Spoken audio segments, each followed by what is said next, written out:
Our first substantive agenda item now, which is the drought in the Delta. Mr. Coolidge, you're coordinating this panel discussion, and perhaps you and your panelist would be good enough to come forward and we'll have the discussion.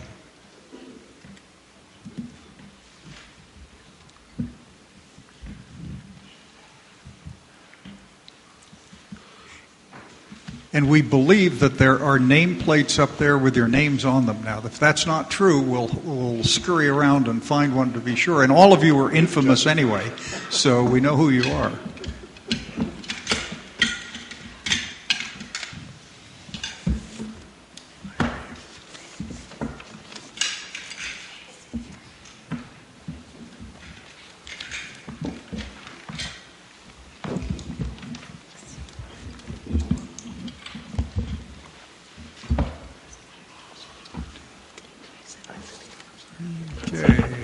Mr. Coolidge. Thank you, Mr. Chair, members. Okay, by the way, folks, we think that the microphones are set up so you shouldn't have to hit any button. If you do, it's not intuitive. You'll undoubtedly do as we do every time, screw it up. But our technicians have hopefully triggered all those, so you just simply hand off the mics in order to talk. Mr. Coolidge. Hands off, and it works. Thank you, Mr. Chairman and members. Last month, as you know, the period from January to May this year was the driest in recorded history since, or at least since 1920, which has led to some real fears and concerns about how we balance and manage water supplies.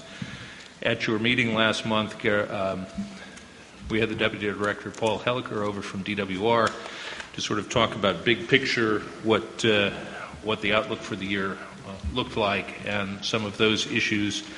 In a discussion with amongst yourselves and with staff and Mr. Helliker, you gave direction to us to provide semi-regular or month-by-month updates on where we are, what's happening with the drought. And today what we wanted to talk about was, again, sort of a brief, big-picture reminder of where we are, and then look more specifically at what some of the effects are on folks and agencies and communities around the state.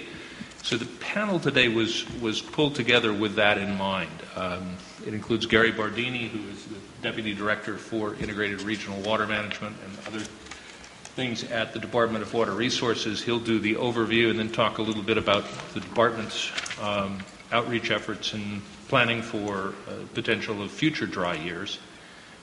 Jason Peltier, who is the Assistant General Manager of Westlands, Chief Deputy General Manager at the Westlands Water District.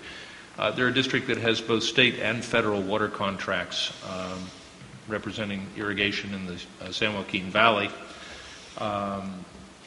Cindy Cow from the Santa Clara Valley Water District, again, a district that has both state and federal water contracts, but serves an urban Bay Area community. David Guy from the Northern California Water Association, representing some of the irrigators in the Sacramento Valley, some senior water rights holders. He'll talk a little bit about the recent announcement or letter from the state board recognizing the severe dry conditions and even putting senior water rights holders on notice that we are potentially in a world of hurt this year and next. And then Marguerite Patil, who is with the Contra Costa County Water District, who can address some of the concerns of Western Delta water users whose water quality depends on the flushing action and the holding at bay of some salinity and flows through the Delta. So it is intended to be a representative panel to give you a broad perspective from folks around the state, starting with Gary Bardini on the overview. Mr. Bardini, I understand you're also the newly appointed czar of short-term water transfers at the Department of Water Resources. Yeah, they handle those czars positions pretty easy, it sounds. But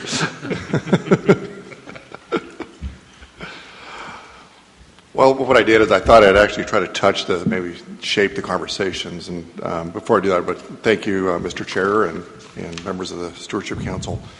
I thought I'd like to maybe touch on four main items, a little history of drought and kind of what we're seeing in terms of where we were in the past and where we're at today, a little bit on the water conditions where we're at, more importantly, some of the things we've been doing in integrated water management to help address some of the shortage issues, but more importantly, I want to talk about our drought response itself and try to cover it. So that's a lot of ground. I'm going to try to do it fairly rapidly. My PowerPoint's fairly long, and I really will kind of go through it quick, but I thought it was good to leave that information with the council.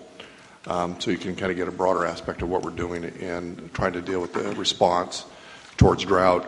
So a little bit on the history. We've had droughts in the past and shortage, and so there's a number of dates that we've had major 7-year droughts, which were obviously 29 through 34, and of course 87 through 92. But obviously there was a severe drought in 76, 77, 2 years, and I think for folks that are around it can remember that it literally didn't rain pretty much that year. So we've had a history of it, and it's had different consequences. In 77, though, when we had that drought, it was 22 million people.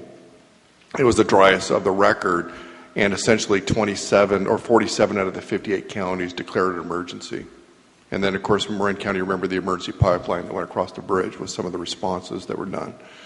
If you go to the longer 7-year drought of 87 through 92, we had 30 million people. We had 22 or 23 declarations at the local level. But, you know, the deliveries of the water projects were, for the first 4 years, were actually at full deliveries. And then as time went on in 91, there was some cutback to the urban areas. So you can see that while we had those droughts, our ability to manage it was a little bit different than what I see today. I do want to talk about, in that drought, San Francisco's system was at 25% by 91, cutbacks in Santa Barbara, and of course there was some severe rationing in small communities across the state.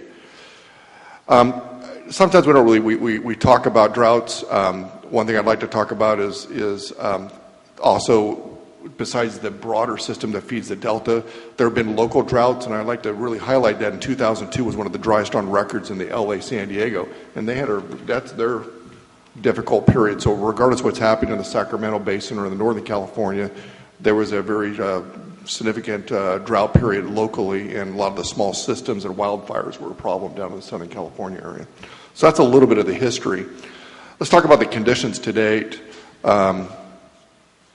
This is essentially 2012 was the beginning of our first dry period coming into after the 2007-2009 drought.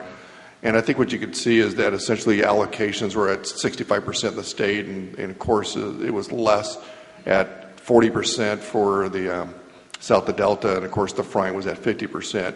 And we still we're still getting Colorado deliveries, even though it's dry because of the storage they have on that system. It's been fairly reliable, but it's been less probability of shortage.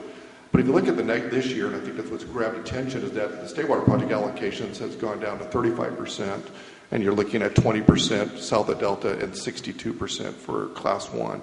And again, the Colorado is still been lower level of shortage probability, but it's obviously dry on the Colorado Basin also.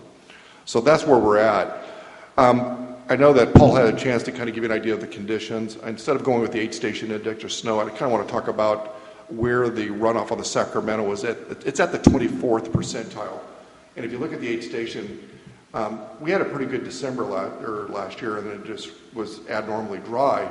But if you really look at it, it's not hugely severe that we've seen, but yet it's still creating huge disruptions to the water reliability that we're seeing on the previous slides.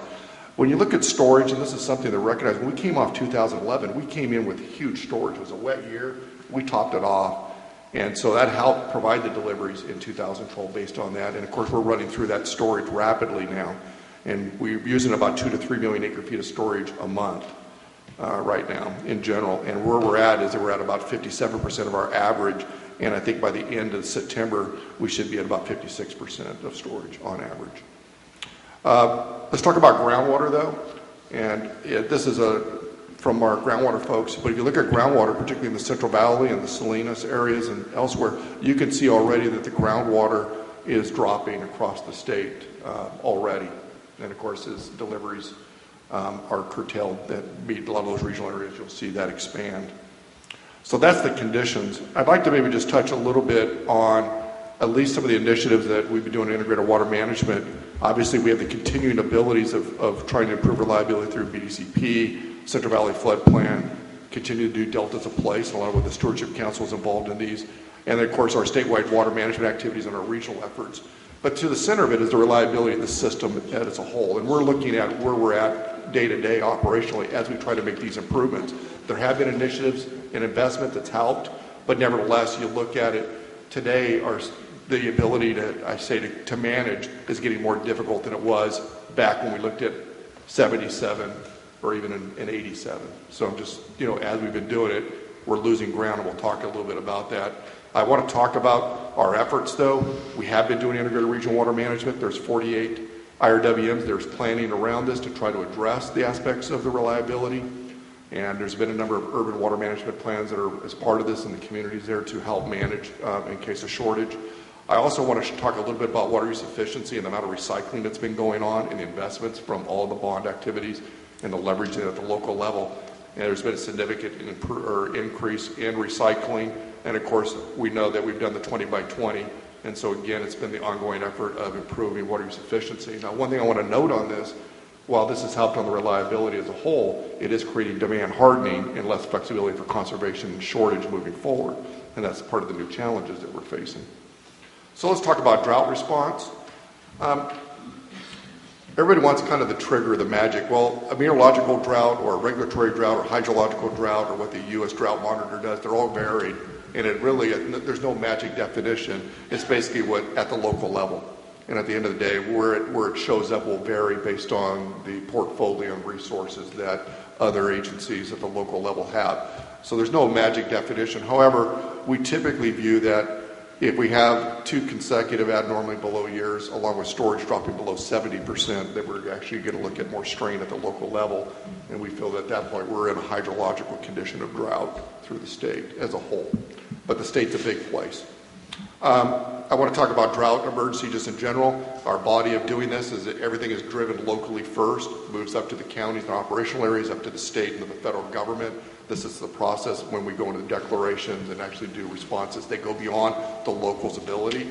I want to talk in general. Multi-year drought at the state level generally is not a state level emergency. However, the state will work with the local emergency folks as they need state resources. And again, resources are exhausted at the local level, and then the governor will do proclamations in which I have CalM on the slide, but it's OES now, again, and DWR will respond. Let's just talk about the structure. Again, the structure is based on the standardized emergency management system, and so this is the protocols we have in terms of state support to local agencies. I want to talk just generally our efforts in DWR. I would characterize the department's efforts in managing drought response, and I'll kind of give it to you. We continue to do the legwork of the local agencies on what's happening and bringing that into CalEMA and to the governor's office on the status of where the stress is occurring.